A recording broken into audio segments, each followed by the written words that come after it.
इस बीच भाजपा नेता शुवेंदु अधिकारी ने एक ऐसा बयान दिया जो सीधे सीधे बांग्लादेश को चेतावनी है। उन्होंने कहा कि भारत के पास पश्चिम बंगाल के हाशिमारा में 40 फाइटर जेट खड़े हैं और बांग्लादेश में सिर्फ 2 राफेल भेजना ही काफी है। जो बांग्लादेशियों को ये गलतफहमी है कि आपको आजादी मिल गई, कोई आजादी नहीं है। ये जो अभी शेख यूनिस साहब हैं, हाँ। इनको मजीद इनका जो तख्ता इक़्तिदार से इनको पलटा देंगे, हाँ, मजीद ये उसको लेके आएंगे, हाँ। जो इनके मफाद के लिए बेहतर होगा। कि डरा के घर जलाना, औरतों को उठा के ले जाना, ठीक है, बांग्लादेश का गला घोट देंगे यार हम लोग। धीरे धीरे धीरे खत्म हो जाएगा बांग्लादेश में, आपको बता रहा हूँ। की पॉलिसी थी वो गलत थी या सही थी, वो इंडिया की गोद में थी। अब उससे निकलने के लिए इनको टाइम भी चाहिए और वह हुकूमती स्ट्रक्चर भी चाहिए। बांग्लादेश की अकल ठिकाने लगाने के लिए सिर्फ 2 ही विमान काफी है और उस विमान का नाम है राफेल। दोस्तों, पश्चिम बंगाल के एक कद्दावर नेता जिनका नाम है शुवेंदु अधिकारी, उनका कहना है कि सिर्फ 2 राफेल विमान ही काफी है बांग्लादेश को तहस नहस करने के लिए। तो दोस्तों बढ़ते हैं वीडियो की तरफ, देखते हैं कि इस पर पाकिस्तान के लोगों की क्या राय है और हमारे भारतीय एक रिटायर्ड मेजर है, उनका इस पर क्या है राय। बढ़ते हैं दोस्तों वीडियो की तरफ।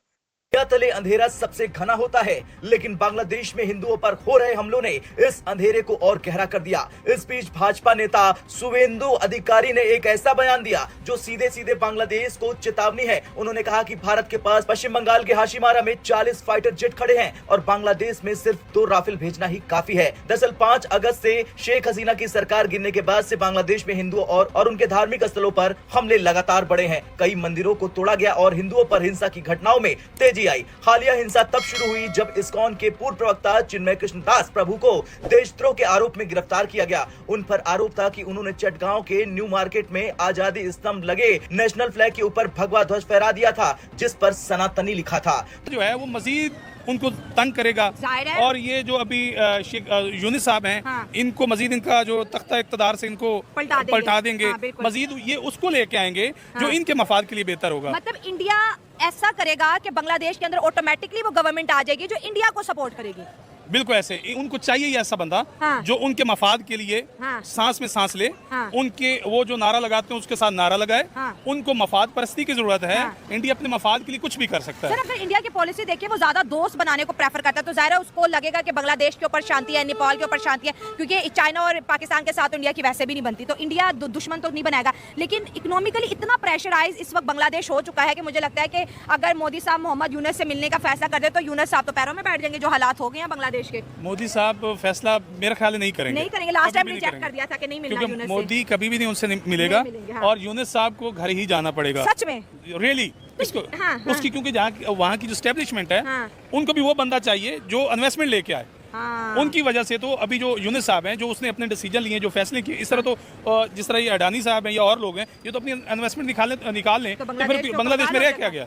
बल्कि बांग्लादेश में हमारे पाकिस्तानी लोगों ने काफी इंडस्ट्री बनाई है वहाँ पे, तो इस तरह तो बांग्लादेश में क्राइसिस फैलेगा, मजीद वहाँ पे तबाही का शिकार होगा। तो बांग्लादेश की आर्मी को भी इंडिया की इन्वेस्टमेंट चाहिए ही चाहिए।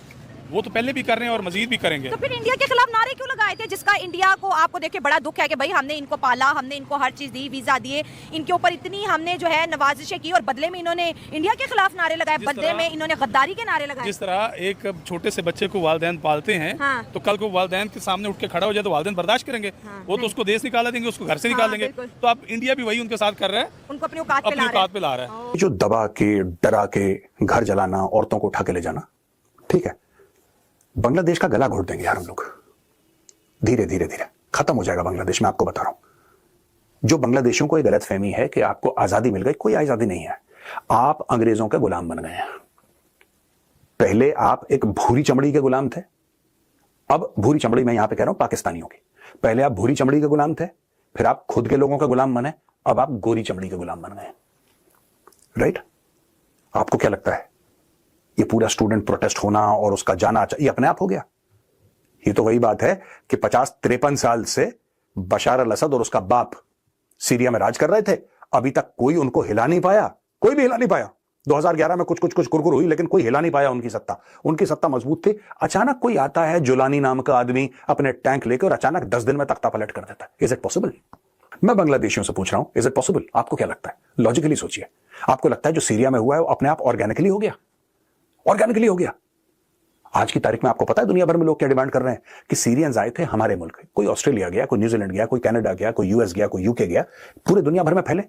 जब वहां पे मार लगा रहा था ये बशार, अब वो कह रहे हैं बशार तो चला गया और आप ही लोग मिठाइयां बांट रहे हैं सबके बीच में। आप ही लोग ये कह रहे हैं कि साहब अब तो जो जुलानी है वो बहुत फरिश्ता किस्म का आदमी है यार, वो तो बड़ा बढ़िया आदमी है।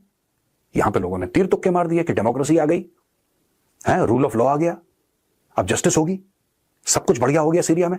तो वो लोग कह रहे हैं जब सब कुछ बढ़िया हो गया तो यहां से वापस जाओ ना यार, लंदन छोड़ो वापस जाओ, वॉशिंगटन छोड़ो वापस जाओ, सिडनी छोड़ो वापस जाओ, जाओ ना यार, क्यों बैठे हो हमारे यहां। वही चीज मैं बांग्लादेशियों को कहना चाहता हूं, अगर तुम्हें ऐसा लगता है कि तुम इतने तगड़े प्रोटेस्टर हो, तुम्हारे चलते ये सब हुआ है, सॉरी।